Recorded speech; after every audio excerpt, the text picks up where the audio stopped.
Hello नमस्कार दोस्तों। स्वागत है आपका एग्जाम डेज पर। आइए देखते हैं 1857 के विद्रोह से संबंधित प्रश्न। और आज 1857 के विद्रोह का संपूर्ण अध्ययन करेंगे प्रश्नों के माध्यम से। तो आइए देखते हैं हमारा पहला प्रश्न क्या है। 1857 के विद्रोह का प्रतीक चिन्ह क्या था? तो कमल था, कमल और रोटी था, लाल झंडा था या चांद और तारा था। तो 1857 के विद्रोह का जो प्रतीक था वो कमल और रोटी था। अगला प्रश्न निम्नलिखित प्रश्नों पर विचार कीजिए। ए बैरकपुर में 34वीं नेटिव इन्फेंट्री के एक सिपाही मंगल पांडे ने अपने ब्रिटिश अधिकारियों को मार दिया था। तो ये सही है। 34वीं नेटिव इन्फेंट्री के सिपाही थे मंगल पांडे, जो कि बैरकपुर में थे उस समय। बी है बलिया निवासी मंगल पांडे ने 29 मार्च 1857 को मेजर ह्यूसन और लेफ्टिनेंट बाग को मार दिया था। तो ये भी सही है। उत्तर प्रदेश के बलिया जिले के रहने वाले थे मंगल पांडे, और उन्होंने 29 मार्च 1857 को मेजर ह्यूसन और लेफ्टिनेंट बाग को मार दिया था। तो ये भी सही है। सी है 8 अप्रैल 1857 को मंगल पांडे को फांसी दे दी गई थी। तो ये भी सही है कि 8 अप्रैल 29 मार्च को इन्होंने मारा था लेफ्टिनेंट बाग और ह्यूसन को, और 8 अप्रैल 1857 को मंगल पांडे को फांसी दे दी गई थी। अगला ऑप्शन है उपर्युक्त में से एक से अधिक, और अगला ऑप्शन है इनमें से कोई नहीं। तो इसका सही ऑप्शन है उपर्युक्त में से एक से अधिक, क्योंकि तीनों सही है।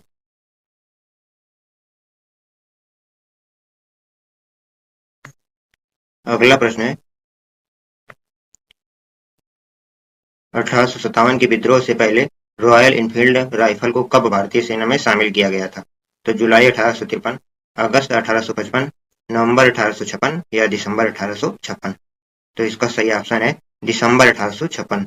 डी ऑप्शन, दिसंबर 1856 को रॉयल इनफील्ड जो राइफल थी, इसमें चर्बी का प्रयोग किया गया था सुअर और गाय की, उसको दिसंबर 1856 को शामिल किया गया था।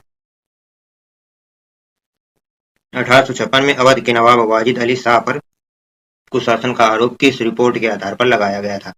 तो 1856 में अवध के जो नवाब थे वाजिद अली शाह, इन्हीं की पत्नी थी बेगम हजरत महल।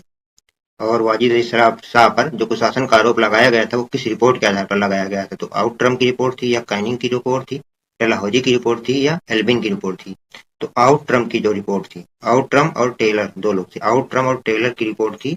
उस पर ही, उसी के आधार पर अवध के नवाब वाजिद अली शाह पर ये कुशासन का आरोप लगाया गया था। तो आउटरम रिपोर्ट सही है, ए नंबर।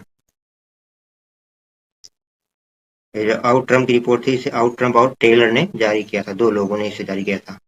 तो इसे आउटरम और टेलर की रिपोर्ट भी कहते हैं। अगला प्रश्न है 1857 के विद्रोह के समय ब्रिटेन का प्रधानमंत्री कौन था? तो Lord Palmerston, Lord John Russell, Lord Edward derby या लॉर्ड विलियम लैम्ब। तो इसका सही आंसर है ए, लॉर्ड पामस्टर्न। जो 1857 के समय ब्रिटेन का जो प्रधानमंत्री था वो लॉर्ड पामस्टर्न था। अगला प्रश्न है 1857 के विद्रोह की शक्ति का सबसे महत्वपूर्ण तत्व कौन सा था? तो सैन्य विद्रोह, किसानों का असंतोष, झांसी की रानी का नेतृत्व या हिंदू मुस्लिम एकता। तो 1857 के विद्रोह का जो सबसे महत्वपूर्ण तत्व था वो था हिंदू मुस्लिम एकता, क्योंकि यही एक मात्र विद्रोह है जिसमें हिंदू मुस्लिम ने एक साथ नेतृत्व किया था अंग्रेजों के खिलाफ। तो इसका जो ये प्रश्न आ चुका है एक बार कि विद्रोह की शक्ति का 1857 के विद्रोह की शक्ति का सबसे महत्वपूर्ण तत्व कौन सा था? तो हिंदू मुस्लिम एकता था। 1857 के विद्रोह के समय भारत के शिक्षित मध्यम वर्ग ने क्या किया था? उन्होंने विद्रोहियों का समर्थन किया और उनमें शामिल हो गए। उन्होंने ब्रिटिश सरकार का समर्थन किया और विद्रोहियों का विरोध किया। वे विद्रोह के प्रति तटस्थ रहे और किसी भी पक्ष में शामिल नहीं हुए, देशी रियासतों का समर्थन किया। तो जो 1857 के समय जो भारत का शिक्षित मध्यम वर्ग था, वो सी ऑप्शन सही है इसका, वे विद्रोह के प्रति तटस्थ रहे और किसी भी पक्ष में शामिल नहीं हुए थे।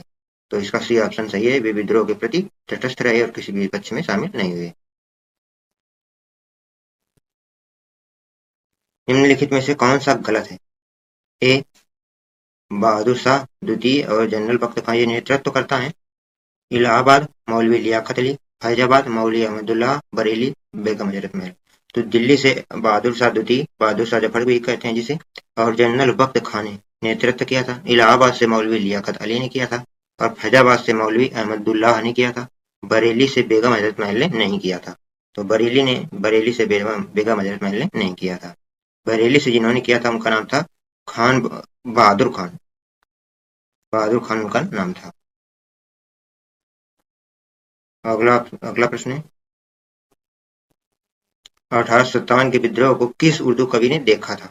तो 1857 का जो विद्रोह था उसे मीर तकी मीर ने देखा था, जौक ने देखा था, मिर्जा गालिब ने देखा था या फिर इकबाल ने देखा था। तो इसका सही ऑप्शन क्या है? इसका सही ऑप्शन है मिर्जा गालिब ने। गालिब ने 1857 के विद्रोह को देखा था। 1857 के विद्रोह में तात्या टोपे ने कहां से नेतृत्व किया था? कानपुर, ग्वालियर, लखनऊ, कानपुर, दिल्ली, कानपुर या उपरोक्त में से सही?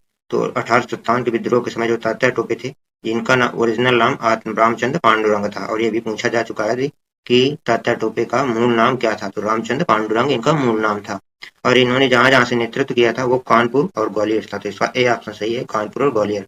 कानपुर में इन्होंने नाना साहब के साथ नेतृत्व किया और ग्वालियर में रानी लक्ष्मीबाई के साथ नेतृत्व किया था। तो इनका सही याद रखें। और बाद में इनके मित्र ने, एक मित्र था मान सिंह नाम का एक मित्र, उसी ने धोखा देकर इन्हें मरवाया था। निम्नलिखित में से कौन सा गलत है? सही मिलान करना, ये भी नेतृत्व करता ही है। असम से मनीराम कर रहे थे नेतृत्व, बरेली से खान बहादुर खान कर रहे थे, मेरठ से कदम सिंह कर रहे थे, कानपुर से नाना साहब कर रहे थे, इनमें से कोई नहीं। तो कौन सा गलत है? तो ये सब सही है, तो इसमें ई ऑप्शन सही है। तो इसमें ई ऑप्शन सही है। तो असम से जो कर रहे थे वो मनीराम थे, याद रखिए, असम से मनीराम। बरेली से खान बहादुर खान, अभी मैंने बताया ही था। मेरठ से कदम सिंह कर रहे थे और जो कानपुर से कर रहे थे वो नाना साहब और तात्या टोपे, दो लोग कर रहे थे। और नाना साहब का जो मूल नाम था वो था धोंदू पंत और ये बाजीराव द्वितीय के दत्तक पुत्र थे। नाना साहब बाजीराव द्वितीय जो पेशवा थे उनके दत्तक पुत्र थे और इनका नाना साहब का मूल नाम धोंदू पंत था। अगला प्रश्न है, कानपुर के नेतृत्वकर्ता नाना साहब किसके पुत्र थे? तो वही अब फिर आ गया, बाजीराव द्वितीय, पेशवा बाजीराव प्रथम, नारायण राव या इनमें से कोई नहीं। तो अभी मैंने बताया था कि बाजीराव द्वितीय के, तो नाना साहब बाजीराव द्वितीय के पुत्र थे, तो इसका ये ऑप्शन सही है। नाना साहब ने बहादुर शाह को भारत के सम्राट के रूप में स्वीकार किया था और खुद को उनका गवर्नर घोषित किया था।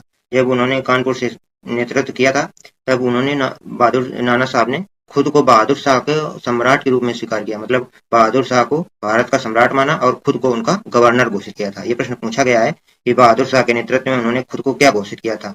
पेशवा घोषित किया, गवर्नर घोषित किया और एक दो चीजें और ऑप्शन में दी हुई थी।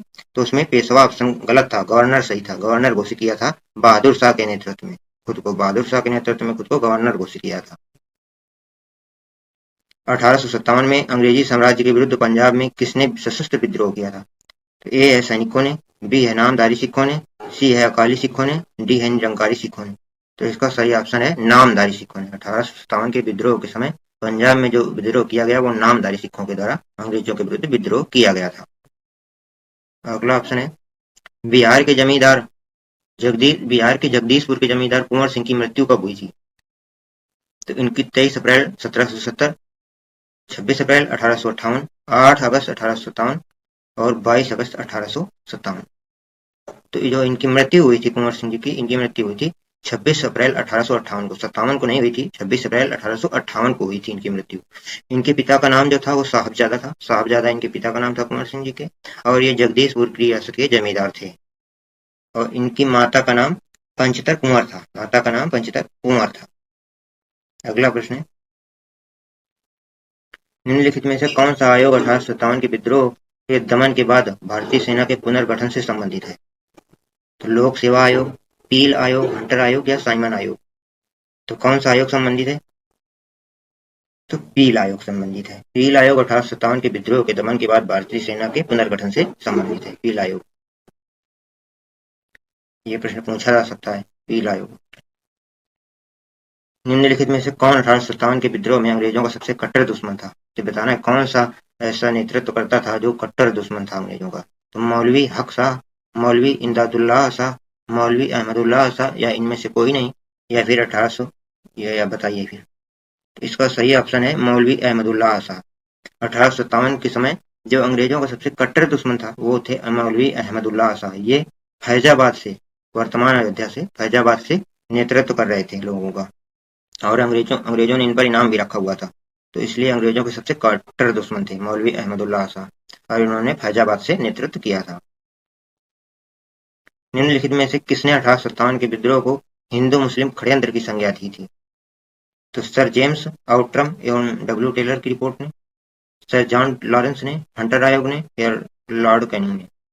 तो सर जेम्स आउटरम एवं डब्ल्यू टेलर ने एक रिपोर्ट जारी की थी, आउटरम रिपोर्ट। उसी रिपोर्ट में इन्होंने इसे हिंदू मुस्लिम षड्यंत्र की संज्ञा दी थी। तो व्यक्ति के तौर पर देखा जाए तो आउटरम एवं डब्ल्यू टेलर ने, तो इसका ए ऑप्शन सही है। किसने संज्ञा दी थी? तो सर जेम्स आउटरम एवं डब्ल्यू टेलर ने। 1857 के विद्रोह में किस वर्ग ने भाग नहीं लिया था? किसान, मजदूर, साहूकार एवं शिक्षित मध्यम वर्ग, जमींदार या फिर मुस्लिम? तो इसका सही ऑप्शन है बी, साहूकार एवं शिक्षित मध्यम वर्ग ने। किसानों ने तो भाग लिया ही था, क्योंकि किसानों का सबसे अधिक शोषण हो रहा था, इसलिए किसानों ने भाग लिया था। जमींदार, तो जमींदार ने भी भाग लिया था 1857 के विद्रोह में। कुंवर सिंह, जमींदार कुंवर सिंह जो थे बिहार के, वो जमींदार ही थे। मुस्लिमों ने भी भाग लिया था, और जो भाग नहीं लिया था वो थे साहूकार और मध्यम शिक्षित वर्ग था। तो बी ऑप्शन सही है, साहूकार और शिक्षित मध्यम वर्ग, इन्होंने भाग नहीं लिया था 1857 के विद्रोह में। अगला प्रश्न है, 1857 में किसने इलाहाबाद को आपातकालीन मुख्यालय बनाया था? तो sir John Ross, Lord Canning, James Outram या ह्यूरोज? तो 1857 के विद्रोह के समय इलाहाबाद को आपातकालीन मुख्यालय बनाया गया था, वो बनाया था लॉर्ड कैनिंग ने। तो इसका ऑप्शन बी सही है, लॉर्ड कैनिंग ने।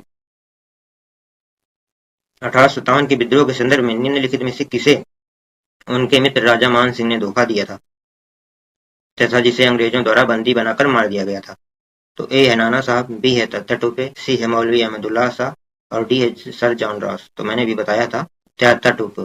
तत्या टोपे को उनके मित्र राजा मान सिंह ने धोखा दिया था, और फिर अंग्रेजों द्वारा बंदी बनाकर वो मार दिए गए थे। तो इसका ऑप्शन बी सही है, तत्या टोपे।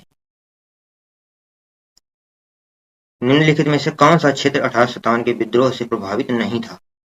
तो झांसी, चित्तौड़, जगदीशपुर या लखनऊ? तो 1857 के विद्रोह से जो प्रभावित नहीं था वो था चित्तौड़। चित्तौड़ बिल्कुल भी प्रभावित नहीं था। और अगर बिहार में एक जिला देखा जाए कौन प्रभावित नहीं था, जो कि महत्वपूर्ण है, वो मुंगेर। मुंगेर, जिस मीर कासिम ने अपनी राजधानी मुर्शिदाबाद से मुंगेर लाई थी, और मुंगेर जिला 1857 के विद्रोह से प्रभावित नहीं था बिहार में। और अगर पूरे देश में देखा जाए तो कौन सा क्षेत्र प्रभावित नहीं था, तो वो था चित्तौड़।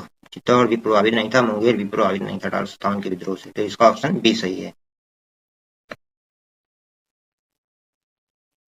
अगला क्वेश्चन है, इस मिसाल में हम मुसलमानों को हिंदुओं से भिड़ा नहीं पाए, यह कथन का संबंध है 1857 के विप्लव से, चंपारण सत्याग्रह 1917 से, खिलाफत और सहयोग आंदोलन 1919 और 22 से, 1942 की क्रांति, अगस्त क्रांति से।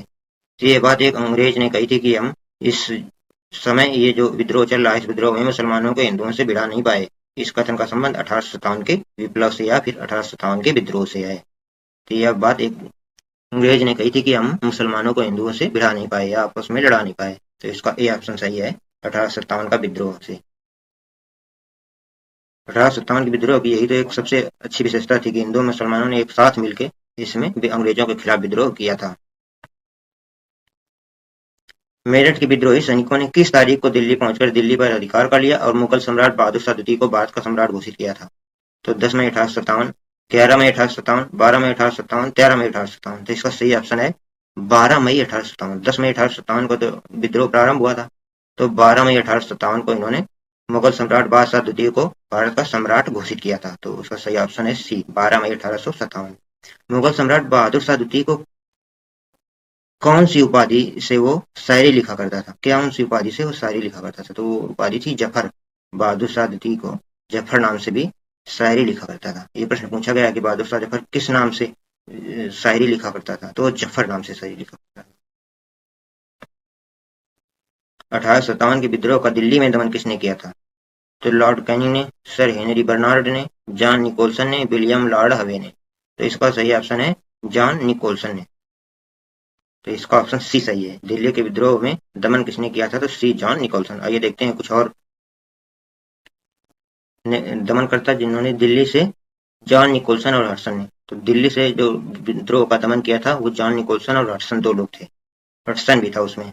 तो जॉन निकोलसन और हडसन था। निकोलसन को जब मार दिया गया दिल्ली में क्रांतिकारियों द्वारा, तब हडसन आया और फिर उसने पूरी तरह से दमन किया विद्रोह का। लखनऊ से जो दमन किया था वो था कैंपवेल।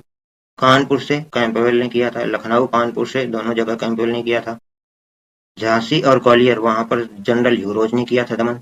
बरेली में भी कैंपवेल ने ही किया था। बरेली में भी कैंपवेल ने ही किया था। बनारस बनारस में कर्नल ऑनसेल ने किया था, बनारस में कर्नल ऑनसेल, बिहार में विलियम टेलर ने किया था और इलाहाबाद में जनरल नील ने किया था। तो याद रखिए, दिल्ली में जॉन निकोलसन एवर्सन ने, लखनऊ में कैंपबेल ने, कानपुर में कैंपबेल ने और झांसी और ग्वालियर में जनरल ह्यूरोज ने, बरेली में कैंपबेल ने। तो इतने ज्यादा इंपॉर्टेंट हैं बरेली कैंपबेल, झांसी और Gwalior Hugh Rose, Kanpur Campbell, Lucknow Campbell, Delhi John Nicholson Hudson और बिहार विलियम टेलर। इतना ज्यादा इंपॉर्टेंट है बिहार विलियम टेलर।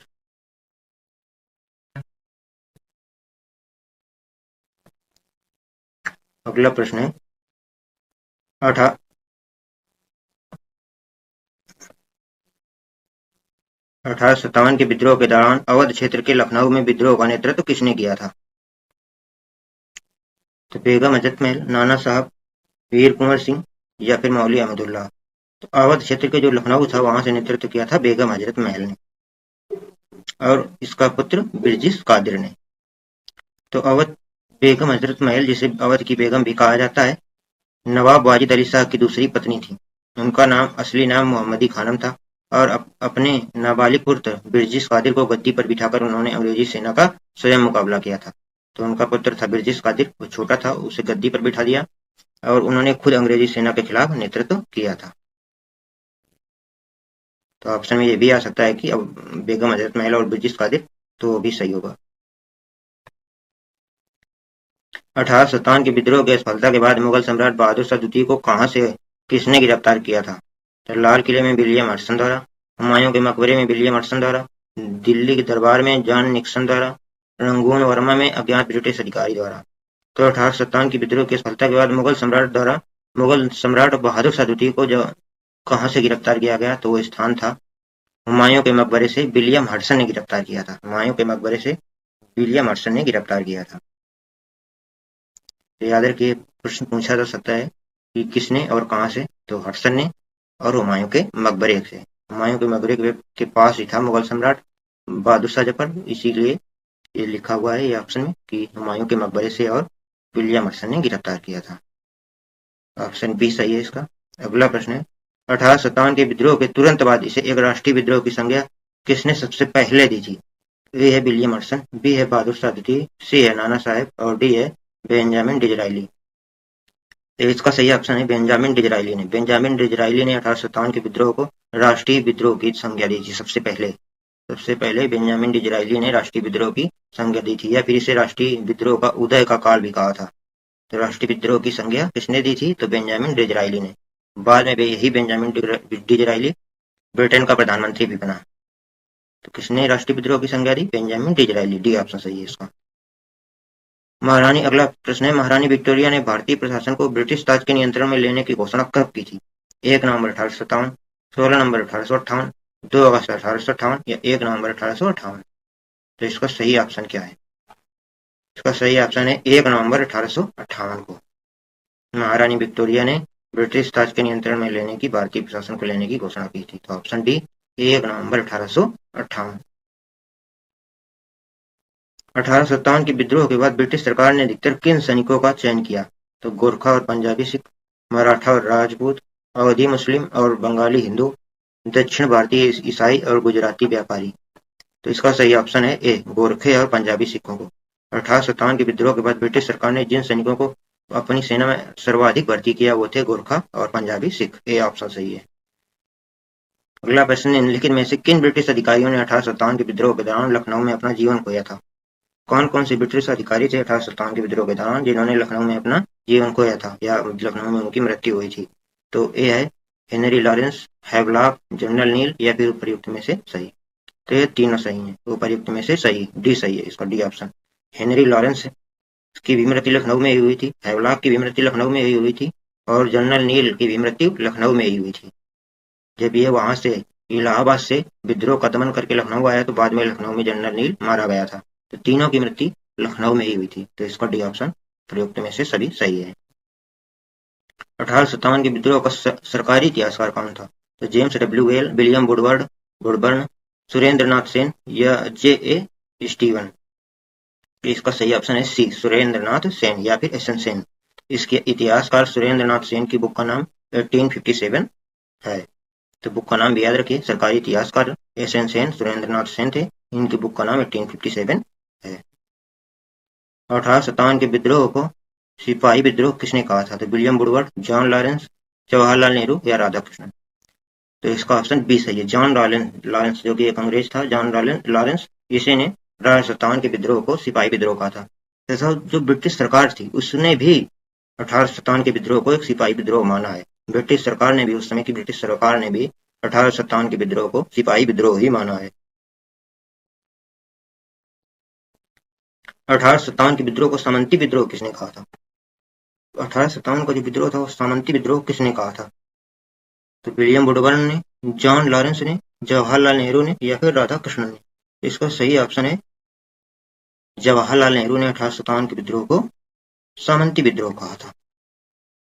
अगला प्रश्न है, 1857 के विद्रोह को स्वतंत्रता की पहली लड़ाई किसने कहा था? विनायक दामोदर सावरकर, महात्मा गांधी, जवाहरलाल नेहरू या राजेंद्र प्रसाद। तो इसका सही ऑप्शन है विनायक दामोदर सावरकर ने। विनायक दामोदर सावरकर ने 1857 के विद्रोह को स्वतंत्रता की पहली लड़ाई कहा था।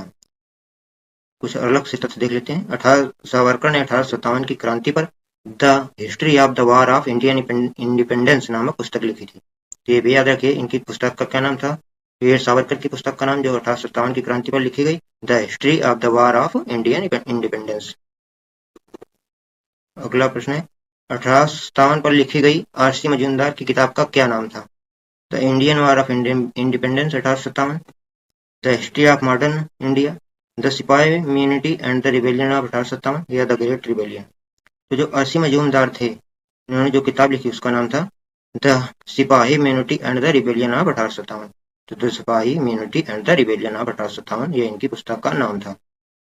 रमेश चंद्र मजूमदार, जिसे आर.सी. मजूमदार भी कहा जाता है, के अनुसार 1857 का विद्रोह ना तो पहला था, ना ही राष्ट्रीय था, ना ही स्वतंत्रता संग्राम था। तो इनका एक महत्वपूर्ण कथन है 1857 के विद्रोह पर। इन्होंने कहा था आर.सी. मजूमदार ने कि जो 1857 का विद्रोह था वो ना तो पहला था, कि ना ये पहला है, और ना ये राष्ट्रीय है, और ना ये विद्रोह स्वतंत्रता संग्राम है। तो उनका ये महत्वपूर्ण कथन भी याद रखना। ये पूछा गया एक दो बार, कई बार पूछा गया है प्रश्न।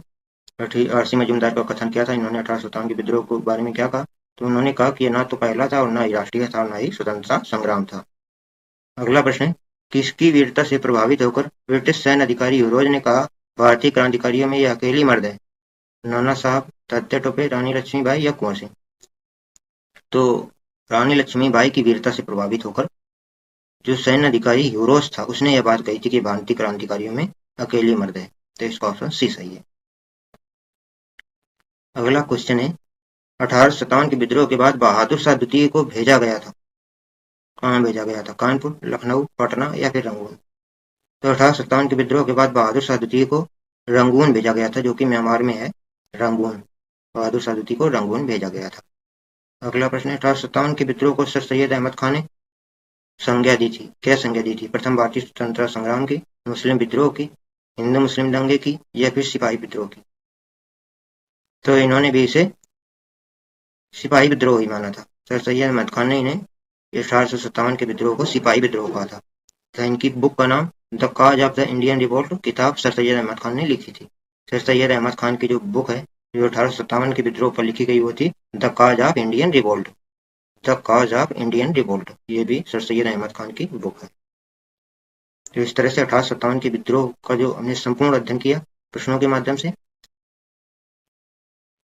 तो अगर आपको ये कंटेंट पसंद आया हो तो मैं इस वीडियो को जरूर लाइक कर दें, चैनल को सब्सक्राइब कर लें। धन्यवाद।